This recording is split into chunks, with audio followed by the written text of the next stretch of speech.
Hello. There's a peculiar kind of beauty in routine, in knowing exactly what to expect from the person you love. For years, my wife, Lena, and I built a life together that others envied. We had the house, modest but ours. We had the laughs, the quiet evenings, and the unspoken bond that only time and trust can create. Lena was everything to me. Her laughter was infectious, her intelligence sharp, and her presence grounding. I remember her smile as clearly as I remember my own name. That smile was the reason I worked so hard, why I put up with the mundane grind of life, because she was my prize at the end of every long day. We had our rituals. Morning coffee on the terrace. Sunday movie nights, complete with popcorn that she always burned just a little. And the way she'd curl into me when we slept, as if no other place could make her feel as safe. To the outside world, we were the perfect couple. People said it outright sometimes. "You're so lucky," they'd tell me, and I'd nod because I believed it. I was lucky. Lena was the kind of woman who didn't just enter a room. She lit it up. That's what made it so easy to miss the cracks. I don't know when it started, really. Maybe it was when her phone began buzzing late at night, and she said it was work. Or when her kisses grew less frequent, her touch less warm. But back then, I thought little of it. Everyone gets tired, I told myself. It's nothing. I wanted to believe in us so badly that I ignored the small signs. The way she avoided my eyes when I asked how her day was, or how she started dressing just a little differently. A little sexier. But Lena was Lena, and my trust in her was as unshakable as my love. At least that's what I thought. Looking back, it's almost laughable how blind I was. How I clung to the idea of perfection while it was quietly disintegrating around me. And then came the moment when everything began to change. The moment when I first noticed him. Her smile. Her glow. It wasn't for me anymore. But I didn't know that yet. It was a crisp autumn evening when Lena suggested we invite Alex over for dinner. Alex had been a part of our lives for years. A longtime friend. Someone I'd never given a second thought to. He was easygoing, charming in that carefree kind of way, and always quick with a joke. I'd known Alex since college. He was one of those people who could talk to anyone, slipping effortlessly into any group. He and Lena had always gotten along well, but I never thought much of it. They were friends just like he and I were. That night, as Lena set the table, she hummed softly under her breath. A tune I didn't recognize. She seemed lighter somehow, as if the weight she'd been carrying lately had lifted. I told myself it was because we were entertaining, but something about her energy was different. Alex arrived with his usual boisterous energy, a bottle of wine in one hand and a bouquet of flowers in the other. "For the lady of the house," he said with a grin, handing Lena the flowers. She laughed, her cheeks flushing ever so slightly. "Thank you, Alex," she said, her voice warm. I watched them for a moment, something in their exchange sticking in my mind like a splinter. It wasn't unusual for Alex to be charming, but there was something different about the way Lena looked at him, something I couldn't quite place. The evening passed uneventfully, or so I thought at the time. We ate, we drank, we laughed. Alex told his usual stories, exaggerating them just enough to keep us entertained. Lena laughed more that night than I'd seen her laugh in weeks. It should have made me happy, but instead, it left a strange unease gnawing at the edges of my thoughts. As Alex was leaving, he hugged Lena, longer than I thought necessary. I noticed her fingers linger on his arm as she pulled away, her eyes sparkling in a way that sent a shiver through me. I brushed it off. Alex was a friend. Lena was my wife. There was nothing to worry about. But over the next few weeks, Alex started appearing more often, dropping by unexpectedly, offering to help Lena with things I hadn't even realized needed doing. Each time, I told myself it was just Alex being Alex. And yet, there was a shift. Subtle, almost imperceptible, but there. The way Lena's eyes lit up when she talked about him. The way her tone softened when she mentioned his name. I started to feel like a stranger in my own marriage. And still, I said nothing. I told myself I was imagining things. That I was being paranoid. That Lena loved me, and Alex was just a friend. But deep down, I knew. I just wasn't ready to admit it yet. It's amazing how quickly routines can shift without you even realizing. Lena started staying out later, claiming she was catching up on work or meeting friends. Her excuses were so seamless, so believable, that I almost convinced myself there was nothing wrong. But there were small things I couldn't ignore. One night, she came home smelling like cologne, faint but unfamiliar. Not mine. When I asked about it, she laughed it off. "Probably from a hug," she said casually. "You know how close my coworkers are." Then there was her phone. Once, she would leave it lying around without a second thought. Now it was always with her. The brightness dimmed, the notifications muted. She'd angle it away when she texted, and when it rang, she'd step out of the room to answer. At first, I tried not to notice, but the more I ignored it, the louder the whispers of doubt grew in my mind. One night, I decided to look at her phone. Not to invade her privacy, I told myself, but to put my suspicions to rest. It was locked. It had never been locked before. My stomach twisted, but I didn't confront her. Instead, I waited. I watched. That's when I noticed how often Alex's name came up in conversation. She mentioned him in passing. "Alex said this," or "Alex recommended that," as if he were suddenly woven into the fabric of her daily life. It wasn't just her words, though. It was her smile. That damned smile she used to save for me. Now, it seemed like it belonged to him. I couldn't ignore it anymore. One Friday evening, she said she had a work dinner. Her tone was casual, her movements unhurried, but I could tell she'd put extra effort into her appearance. The dress she chose was one I hadn't seen in months. A black number that clung to her in all the right ways. "You look beautiful," I said, forcing a smile. "Thanks, honey," she replied, pecking my cheek. As she walked out the door, I felt something shift inside me. A quiet resolve. I couldn't keep pretending nothing was wrong. I waited an hour after she left, then grabbed my jacket and car keys. It was time to see where this work dinner really was. Following Lena that night wasn't something I ever thought I'd do, but I needed answers. I needed to know if I was crazy or if the woman I loved was slowly slipping away from me. I parked a block away from the restaurant she mentioned. I didn't see her car, but I waited, scanning every face that passed by the window. 10 minutes, 20, 30. She wasn't there. I felt a cold pit settle in my stomach.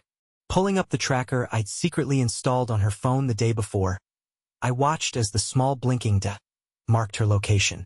She wasn't anywhere near the restaurant. She was on the other side of town.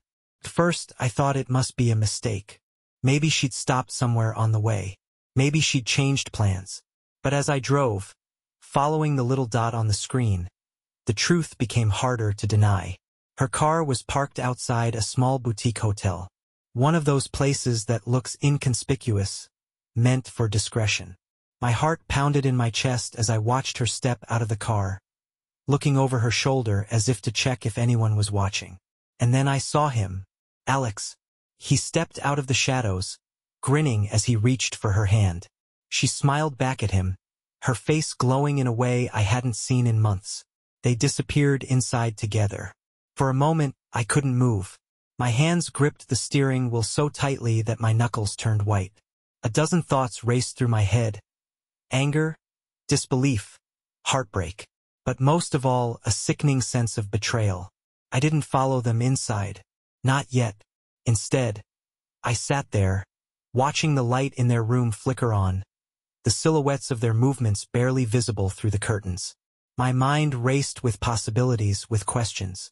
How long had this been going on? How could I have been so blind? And most importantly, what was I going to do about it? I drove home in silence, my mind replaying the scene over and over again. The look in her eyes, the way she touched him. It was like watching a stranger. But one thing was clear. They thought they'd gotten away with it. They thought they were safe. They had no idea what was coming. I didn't sleep that night. I sat in the dark living room, staring at nothing, replaying the scene in my head. Lena and Alex. Her smile. His touch. The lies she fed me effortlessly, like I was too blind to see. By the time Lena came home, the sun was creeping over the horizon. She moved quietly, probably thinking I was asleep.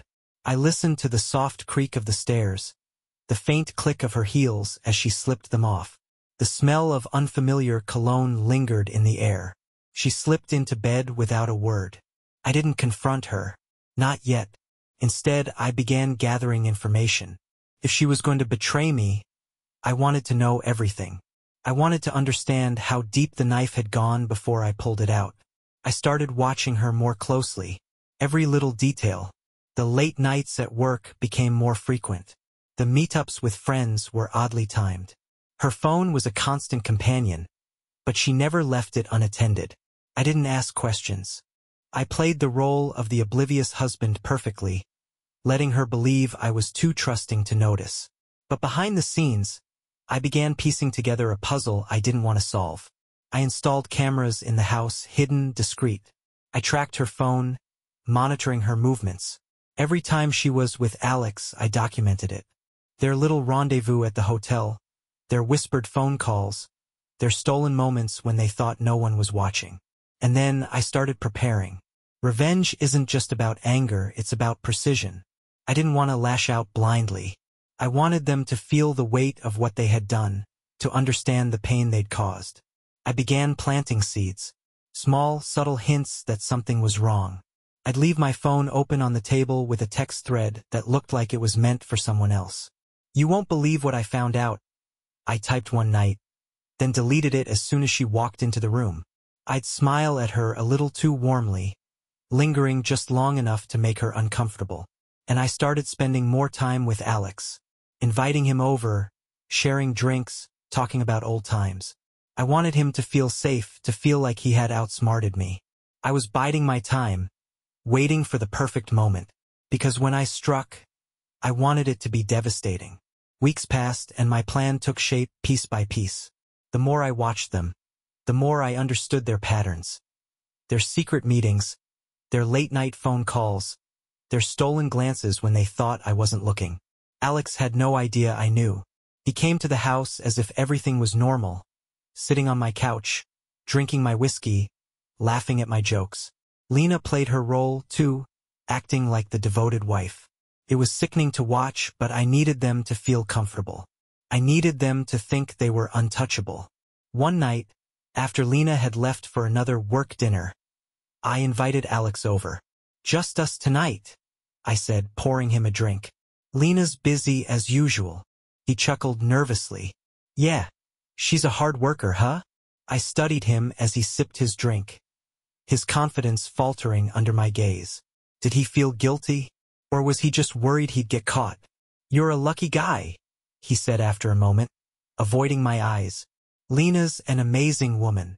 "Yeah," I replied, my voice calm. "She is."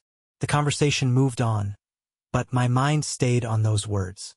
The way he said them, the audacity of it. That night, after Alex left, I began laying the groundwork for the next phase of my plan. I had gathered enough evidence to destroy them both. Photos, videos, text messages. But I didn't want to just confront them. That would be too easy, too quick. I wanted them to unravel. I started with Lena.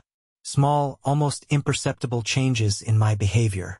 I'd stop mid-sentence and look at her, as if I were about to say something important, only to shake my head and walk away. I left a folder on my desk, labeled divorce papers, knowing she'd see it. Inside were blank sheets of paper. Her anxiety grew, but she didn't say anything. Not yet. She wasn't ready to admit her guilt, and I wasn't ready to let her off the hook. Next, I turned my attention to Alex. I began sowing seeds of doubt in his mind. Passing comment about loyalty. A knowing look when he mentioned Lena. Little things that made him second-guess himself. The tension between them became palpable. They thought they were being careful, but their paranoia made them sloppy. They didn't realize that the walls were closing in, that I was tightening the noose. The time for confrontation was coming, but I wasn't going to stop there. No, I wanted to ruin them both. Completely. I thought I had it all figured out. I thought I knew the full extent of Lena's betrayal. But when the truth finally unraveled, it was far worse than I had imagined. It started with a text message.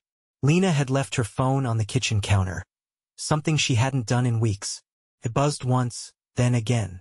I glanced at it, my heart racing. The message wasn't from Alex. It was from an unknown number, but the words hit me like a freight train. Are we still on for next week? Can't wait to see you again. Again? My mind spun. How many were there? I took a deep breath, forcing myself to stay calm, and copied the number into my phone. A quick search revealed that it belonged to a man I'd never heard of. A colleague of Lena's, apparently. At that moment, everything shifted. Alex wasn't the only one. He wasn't even the first. I sat down, my hands trembling, as the weight of it all came crashing down. The woman I thought I knew, the woman I had devoted my life to, was a stranger. A liar. The evidence was there, hidden in plain sight. Emails, messages, subtle but undeniable patterns. This wasn't a mistake or a lapse in judgment. This was who she was. And suddenly, my anger toward Alex seemed almost trivial. He was just a piece of the puzzle, one of many. But this wasn't just about Lena anymore. This was about me. About the life I had built, the trust one had given, the love I had poured into someone who didn't deserve it. I knew then that my revenge had to change. This wasn't just about exposing her affair with Alex. It was about exposing her for who she really was. To everyone. The plan I had been carefully crafting wasn't enough anymore. I needed to destroy the image she had so carefully constructed, to make her feel the humiliation and betrayal she had inflicted on me. And I needed to do it in a way she would never recover from. With every new revelation, my anger sharpened into focus. The betrayal wasn't just physical. It was emotional, systemic, calculated. Lena's lies weren't careless. They were crafted to protect the facade of our perfect life. I wasn't just her husband. I was her shield, her unwitting accomplice. But now I was something else entirely. I spent the next week refining my plan, making sure every detail was perfect. This wasn't going to be a momentary confrontation. It was going to be an event, something that would reverberate through her life long after I was gone from it. It started with Alex. I invited him over for dinner, casually mentioning that Lena would be working late again. "She's been so busy lately," I said, pouring him a drink. "I don't know how she does it." He chuckled nervously, his eyes darting around the room. He was getting sloppy, the guilt clearly weighing on him. "Yeah, she's something else," he said, his voice lacking conviction. I steered the conversation toward his life, subtly planting seeds of doubt. Did Lena talk about their future? Had she mentioned anyone else at work? He didn't realize I was leading him toward the truth, stringing him along just enough to make him question her loyalty to him as well. Next, I moved on to her colleagues. I attended one of Lena's company events, blending into the crowd as I observed her interactions. It didn't take long to spot the other man, the one whose messages had tipped me off. He was confident, almost smug, the way he hovered near Lena, his hand brushing her arm in a way that made my stomach churn. I struck up a conversation with him, pretending not to know who he was. He introduced himself, and I feigned interest, carefully pulling pieces of information from him. "She's incredible, isn't she?" he said, his tone laced with something I recognized all too well, infatuation. "Yeah," I replied, forcing a smile. "She really is." By the end of the night, I had everything I needed. Alex wasn't her only lover. He wasn't even her most recent. The web of lies she had spun was far more intricate than I'd imagined. That's when I finalized my plan. I didn't just want to confront her. I wanted to expose her, publicly, irrevocably. I began compiling everything, photos, videos, messages, receipts. A dossier of her betrayal, meticulously organized. I reached out to Alex, pretending to need his help with a special surprise for Lena. "Let's make it a night she'll never forget," I told him, the irony lost on him entirely. He agreed eagerly, clueless as to what was coming. The stage was set. All that was left was to watch it all burn. The day of reckoning arrived, and I was ready. Every piece of the plan had fallen into place, and now it was time to execute it. I had invited Alex, Lena, and a handful of her closest colleagues to our house under the guise of a surprise dinner party. For Lena, It was supposed to be a celebration of her hard work and recent success.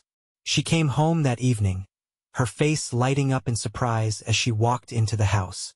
The living room was set up like a grand celebration. Candles flickering, champagne chilling, soft music playing in the background.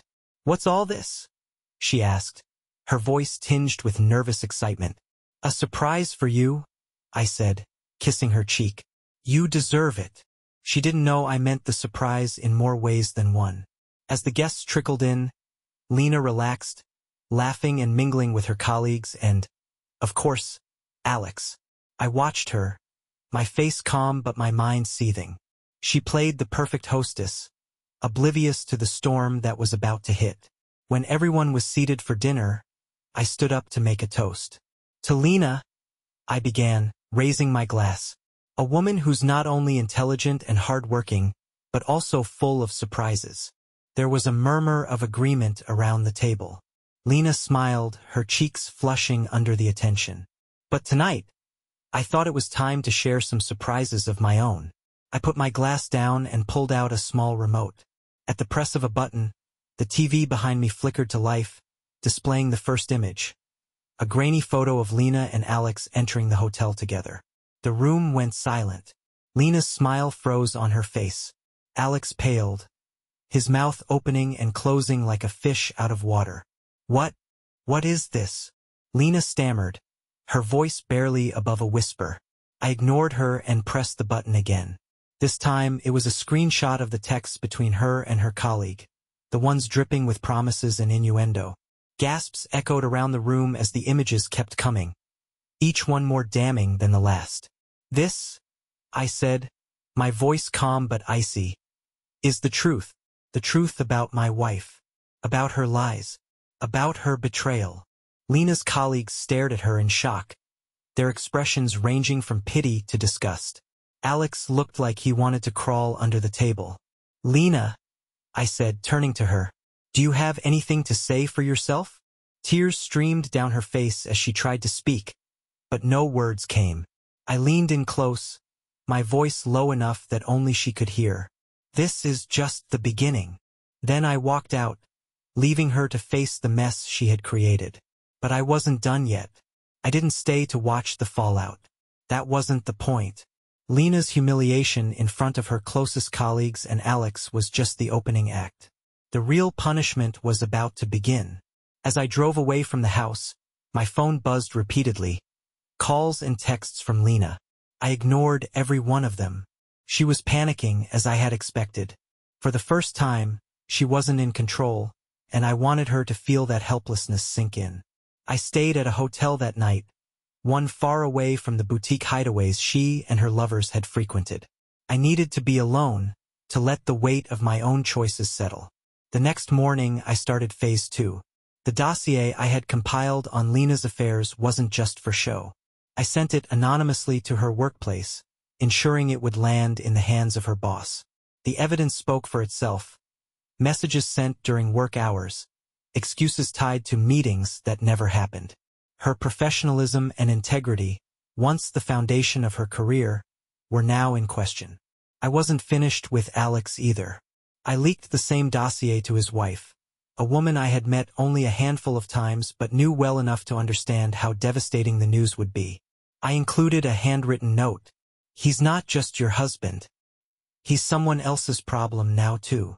For the next few days, I stayed out of sight, watching the chaos unfold from a distance. Lena's messages grew more frantic. "Please, can we talk? I'll explain everything. I made a mistake. I need you." I never replied. Instead, I focused on the psychological game I had begun. I emptied our joint bank account, transferring the money to a new account she couldn't access. I changed the locks on the house and left a single suitcase of her belongings on the porch, accompanied by a note. "You've been evicted from my life. Don't come back." Word of her infidelity spread quickly. Her colleagues whispered behind her back. Friends we had shared began pulling away from her, unable to reconcile the image of the devoted wife they knew with the truth of her betrayal.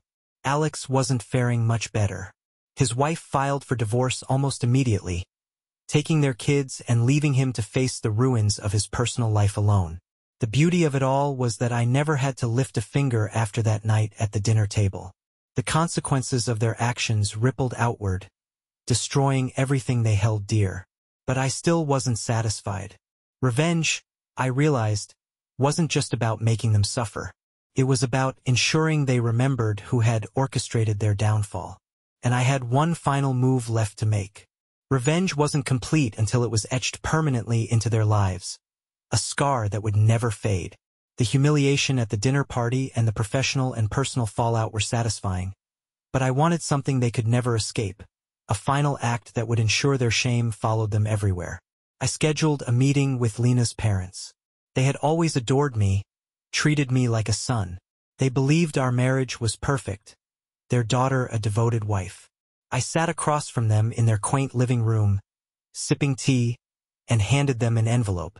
"I think you deserve to know the truth," I said, my voice calm but firm. Inside were photos, messages, and a detailed account of Lena's infidelity. Her mother gasped as she flipped through the contents, tears welling in her eyes. Her father's face hardened, his hand trembling as he read the texts. "I thought you should hear it from me before you hear it from someone else," I added, standing up to leave. "I'm filing for divorce. I'm sorry it had to come to this." Their devastation was clear, and while I didn't revel in their pain, I felt no guilt. Lena had brought this upon herself. Next, I turned to social media. Using a burner account, I uploaded a carefully edited video, clips of Lena and Alex entering the hotel, screenshots of their explicit messages, and a short caption. "Not all love stories end happily ever after. Some end like this." The post spread like wildfire. People shared it, commented on it, debated the morality of exposing such personal details. But one thing was certain: Lena's reputation was destroyed. By the time she called me that evening, I knew she had seen it. Her voice was shaking, a mix of anger and desperation. "How could you do this to me?" she screamed. "You've ruined my life." "No," he replied coldly. "You ruined your life. I just made sure everyone knows who you really are." She broke down sobbing, but I didn't stay on the line long enough to hear it. As for Alex, his situation was no better.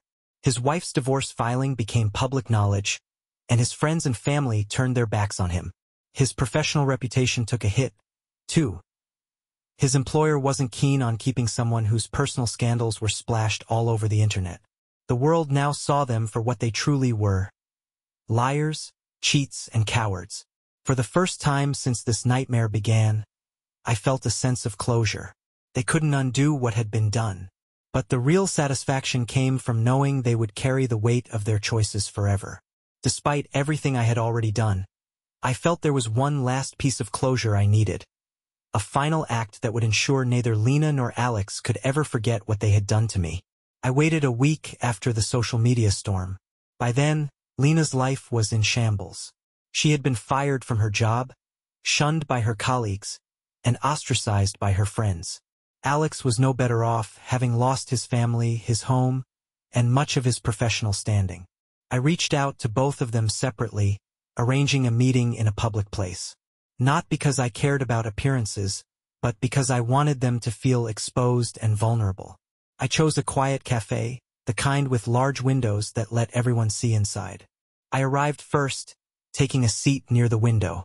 Lena showed up next, her face pale, her eyes rimmed with sleepless shadows. She looked nothing like the confident woman I once loved. Alex arrived shortly after, hesitating at the door when he saw me sitting with her. I waved him over, smiling in a way that didn't reach my eyes. They sat down, avoiding each other's gazes. "What do you want?" Lena asked, her voice brittle.